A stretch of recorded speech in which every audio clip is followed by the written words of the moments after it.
Poetry reading by Jane D Bublegum. The field was green, really green of all shades. My eyes looked out on the field. I then kneeled to read and to plant my seed. For real, the field was cold and wet, for it was raining. Cats and dogs. I came toward a cottage, it was green covered too, and cows in the field go moo. How it blew my mind. Until I found my station, I began to explore. The building was old and parts were falling to the ground. Then I thought and pondered, what made it stand up? Not concrete nor mortar, but stone on stone. It was all along how it stood the test of time. I had to make a rhyme. Ring and ding dine, oh. I explored the extremities and its shell. Moss grew plentiful on the edifice, green. Green on stony grey. What one could say. Hey. I walked all around the tomb of a room in the gloom where no blooms grew.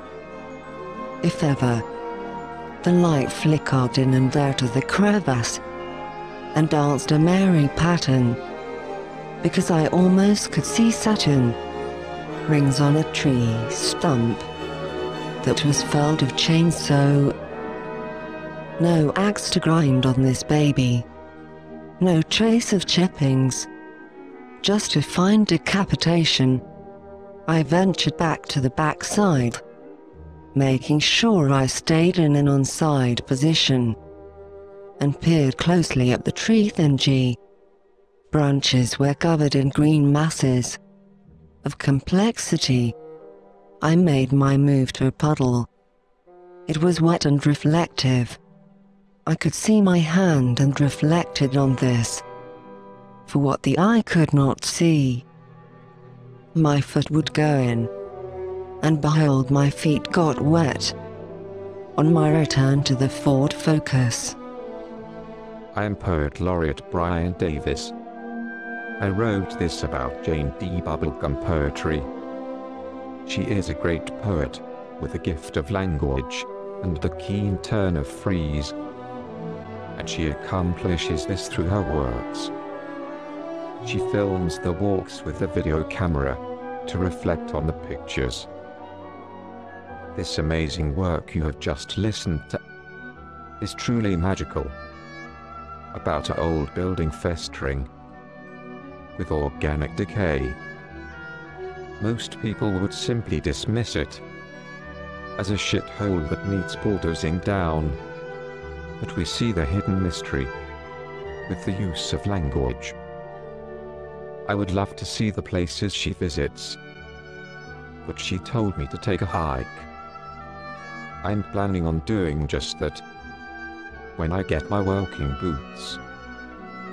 The simple line, "The cows go moo," is such an out-of-place line that fits the poem, like a combine harvester in a field of hay. Poetry that really speaks volumes. And she said my plane tickets to the Seychelles are already booked and paid for. What a lovely woman. This is one of my favorite poems I read a little. Once upon a midnight dreary, while I pondered, weak and weary, over many a quaint and curious volume of forgotten lore, while I nodded, nearly napping, suddenly there came a dapping, as of someone gently rapping at my chamber door. "'Tis some visitor," I muttered, tapping at my chamber door, only this, and nothing more.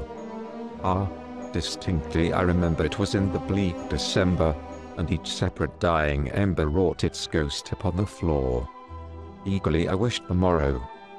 Vainly I had sought to borrow from my books surcease of sorrow for the lost Eleanor for the rare and radiant maiden whom the angels name Eleanor nameless here forevermore. And the silken sad, uncertain rustling of each purple curtain thrimbled hyphen filled me with fantastic terrors never felt before.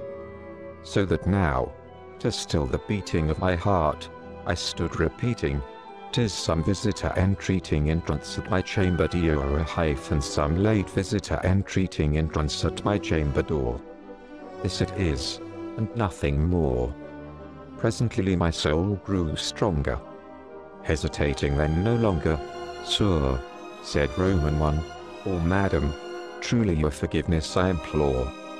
But the fact is I was napping, and so gently you came rapping, and so faintly you came tapping at my chamber door, that I scarce was sure I heard you, hyphen here I opened wide the door. Darkness there, and nothing more. Deep into the darkness peering, long I stood there wondering, fearing, doubting, dreaming dreams no mortal ever dared to dream before.